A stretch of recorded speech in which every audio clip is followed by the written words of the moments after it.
Operation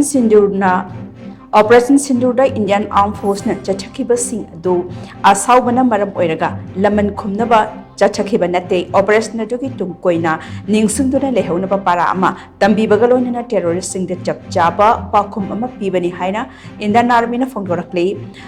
Microblogging site X the Indian Army Western Command na plan, train and executed HAINA minthon ba Operation Sindoor gi visual kaya ga loinana thagalakpa post amadi Indian Army gi personal amana India da attack CHATHAKHIBA post khudingmak mai pakna thugai khre HAINA phongdokpa wafam sing taba phanglei Ningsingba yabadi Indiana Operation Sindoor CHATHADUNA Pakistan amasung Pakistan occupied Kashmir da laiba terror target mapan thugai khrabagi matungda laibak anigi parakta umkhatnaba amne cross border sailing CHATHABAGI chang hengalakhibani tungda Indiana Pakistan ga lalon itiki thabak sing amadi Indus Water Treaty suspend tawduna thamkhibani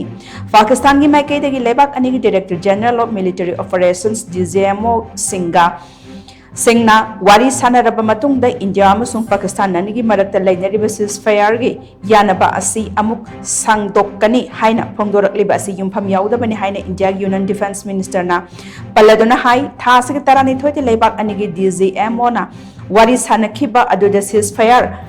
Chana hananaba yanakhiba adugi expiry date laite madugi matungda ngarang laibak anigi DGMO na wari sanagani hairiba